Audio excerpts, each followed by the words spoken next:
Hello guys, आपका स्वागत है अपने यूट्यूब चैनल दीपांशु ई क्लासेस में। जैसा कि आप सभी लोग जानते हैं कि आरआरसी ग्रुप डी और एनटीपीसी परीक्षा को लेकर जो परीक्षा की तिथियां थी, अभी तक एनटीपीसी की परीक्षा की तिथि जारी नहीं हुई थी। फैसले पर लगी हुई थी कि इसका जो सीबीटी 2 भी होगा, तो उसका जो फैसला आने वाला था वो फैसला आ चुका है और सभी विद्यार्थियों के लिए बड़ी खुशखबरी, यानी कि जो विद्यार्थी चाहते थे वही हुआ। आखिरकार क्या हुआ, बिल्कुल डिटेल में हम लोग इस वीडियो में बात करेंगे। 15 कुछ खास बातें, यानी सरकार के फैसले की 15 कुछ खास बातें हैं जो सभी विद्यार्थियों को जानना बेहद जरूरी है। जो विद्यार्थी ग्रुप डी परीक्षा देने वाले हैं या जो एनटीपीसी की परीक्षा का सीबीटी 2 एग्जाम देने वाले हैं, उन विद्यार्थियों के लिए मोस्ट इंपॉर्टेंट वीडियो है। वीडियो को अंत तक देखें। और हिंदुस्तान पेपर में इसकी जो ऑफिशियल वेबसाइट है उस पर इस न्यूज़ को प्रकाशित किया गया है विद प्रमाणित साक्ष्य मैं आपको दिखाने वाला हूं, तो वीडियो पर बने रहें, अंत तक देखें। और अभी तक आपने चैनल को सब्सक्राइब नहीं किया है तो चैनल को सब्सक्राइब कर लें और बेल आइकन को प्रेस करके रखें। चलिए अब हम लोग बात कर लेते हैं अपनी न्यूज़ पर। तो जैसा कि आप लोग यहाँ पर देख पा रहे होंगे कि यहाँ पे लिखा हुआ है आरआरबी ग्रुप डी, सीबीटी और एनटीपीसी ग्रुप डी। ठीक है, ग्रुप डी और एनटीपीसी पर सरकार के फैसले की 15 कुछ खास बातें जिनके बारे में हम लोग यहाँ पर बात करेंगे। आप लोग देख सकते हैं आज ही की डेट में फ्राइडे 11 मार्च 2022 को 3 बजे इस न्यूज़ को प्रकाशित किया गया है। लाइव हिंदुस्तान टीम, ठीक है, बिल्कुल प्रमाणित साक्ष्य के साथ मैं आपको दिखाने वाला हूँ। इसमें क्या लिखा है बिल्कुल आप लोग डिटेल में इसको देख लीजिएगा और इसको आप लोग पढ़ भी सकते हैं। बहुत ही अच्छे से साफ साफ क्लियर मेंशन किया हुआ है। मैंने इसको जूम करके मतलब किया था ताकि आप सभी को अच्छे से समझ में आए। तो मैं आपको पढ़ के बताता हूँ इसमें क्या लिखा हुआ है। केंद्र सरकार ने नॉन टेक्निकल पॉपुलर कैटेगरी यानी कि एनटीपीसी भर्ती परीक्षा के दूसरे सीबीटी में वैकेंसी से 20 गुना यूनिक उम्मीदवारों को परीक्षा देने में बैठने का मौका देने संबंधित निर्देश गुरुवार को जारी कर दिया है। साथ ही ग्रुप डी परीक्षा के उम्मीदवारों को तोहफा दिया है, यानी कि ग्रुप डी के जितने विद्यार्थी हैं उन सभी को एक तोहफा के रूप में जानकारी दी गई, जो कि मैं आपको यहाँ पर आप लोगों के साथ साझा करना चाहता हूँ।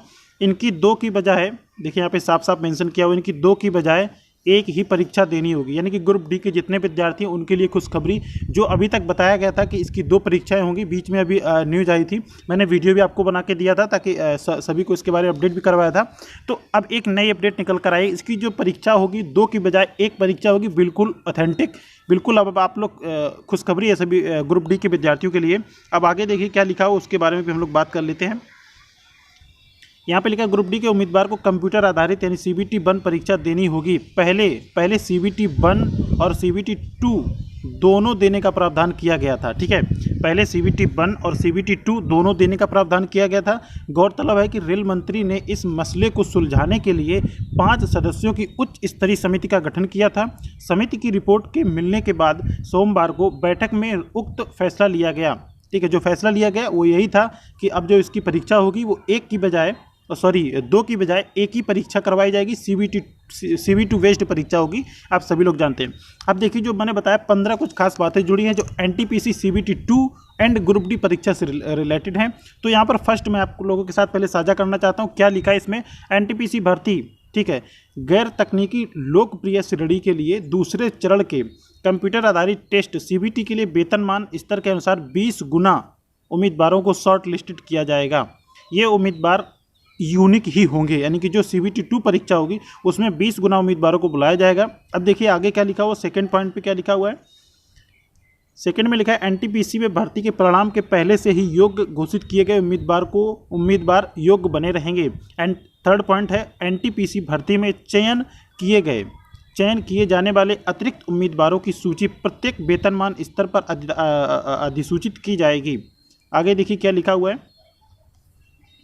पॉइंट नंबर 4 में लिखा हुआ है कि एनटीपीसी में प्रत्येक वेतनमान स्तर के लिए आरआरबी के अनुसार द्वितीय चरण सीबीटी जिसमें एक आरआरबी के सभी उम्मीदवार को एक ही पाली में समायोजित किया जाएगा, जिससे सामान्यकरण समाप्त हो जाएगा। जहां क्षमता की कमी के कारण अन्यथा एकल पारी संभव नहीं है, वहां परसेंटाइल आधारित सामान्यकरण किया जाएगा।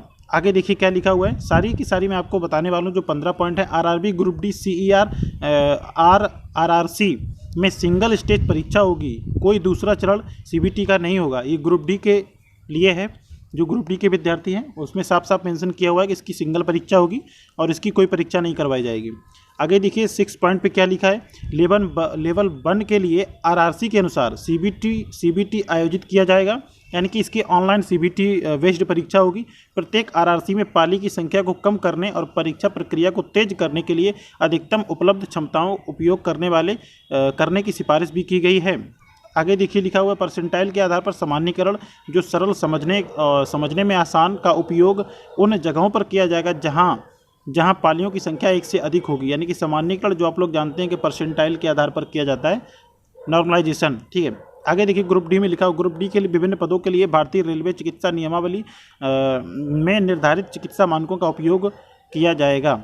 आगे 9 पॉइंट पे लिखा है, आर्थिक रूप से कमजोर वर्ग EWS के तहत आवेदन करने वाले उम्मीदवार के लिए कोई भी उपलब्ध आय और संपत्ति प्रमाण पत्र संपत्ति जो प्रमाण पत्र है वही माना जाएगा।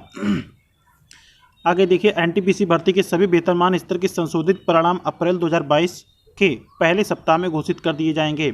NTPC भर्ती के सभी वेतनमान स्तर के जो संशोधित परिणाम हैं अप्रैल 2022 में घोषित कर दिए जाएंगे, अप्रैल के फर्स्ट वीक में। ठीक है, आगे देखिए लिखा हुआ NTPC वेतनमान स्तर के 6 के लिए द्वितीय चरण CBT मई 2022 में आयोजित किया जाएगा। ठीक है, नेक्स्ट पॉइंट देखिए आगे, NTPC में अन्य वेतनमान स्तर के लिए द्वितीय चरण CBT 2 उचित अंतराल के बाद आयोजित किया जाएगा। और 13 नंबर पर लिखा है, द्वितीय चरण CBT 2 CBT आदि को समाप्त करने के कारण ग्रुप डी भर्ती के लिए CBT के संचालन के लिए विशेष शर्तों के साथ संशोधित पद्धति का पालन करने का निर्णय लिया गया है। 14 नंबर पॉइंट, इसमें प्रतिपाली आवश्यकता में उल्लेखनीय वृद्धि के साथ ग्रुप डी के लिए CBT 2 आयोजित करने के अतिरिक्त बुनियादी ढांचे और लॉजिस्टिक्स को जुटाना शामिल होगा। लेवल 1 के लिए CBT को जल्द से जल्द आयोजित करने के लिए परीक्षा संचालक एजेंसी को तत्पर रखने का प्रयास किया जाएगा। नेक्स्ट पॉइंट लिखा हुआ इसमें देखिएगा, नेक्स्ट और लास्ट पॉइंट, इसलिए लेवल 1 के लिए CBT जुलाई 2022 से संभावित रूप से आयोजित करने की योजना है। तो जो भी अभी तक न्यूज़ थी मैंने आपको बताई, यही 15 जो खास पॉइंट थे, 15 खास बातें थी, उन सब के बारे में मैंने आपको बताया। वीडियो पसंद आया वीडियो को लाइक करें, शेयर करें और अपने दोस्तों के साथ भी इसे शेयर करें, उनको भी एक ऑथेंटिक जानकारी मिल सके कि इसकी ग्रुप डी की परीक्षा, और जो विद्यार्थी अभी ग्रुप डी की परीक्षा की तैयारी में छोड़ दिए थे मतलब तैयारी करना, तो वो अब तैयारी में जुट जाएगा क्योंकि परीक्षा बहुत ही जल्द आप लोगों के सामने होने वाली है। और ग्रुप डी की जो परीक्षा है CBT 2 होगा या नहीं होगा, तो मैंने आपको बताया था, जो आप लोगों ने देखा कि इसका एक ही CBT 1 ही होगा, एक ही परीक्षा होगी, एक ही परीक्षा के तहत ही सभी विद्यार्थियों का चयन किया जाएगा, इसकी कोई दूसरी परीक्षा नहीं करवाई जाएगी। तो आप लोग परेशान ना हो, बिल्कुल आप लोग आराम से अपनी तैयारी करें और परीक्षा की अच्छे से प्रिपरेशन करें। हाँ, अगर आप लोगों के पास नोट्स वगैरह नहीं है तो जीके जो भी होगा तो मैं आप लोग बताएं किस टॉपिक में आपको मतलब है कमज़ोर हैं, टॉपिक नहीं प्रैक्टिस करना चाहते हैं, है ना, GK GS साइंस वगैरह जो भी आता है ग्रुप डी में, तो आप लोग कमेंट करके मुझे ज़रूर बताएं, मैं उसकी प्रैक्टिस मैं आप लोगों को ज़रूर करवाऊँगा। ठीक है, चलिए फिर मिलते हैं नेक्स्ट वीडियो के साथ, तब तक के लिए जय हिंद जय भारत।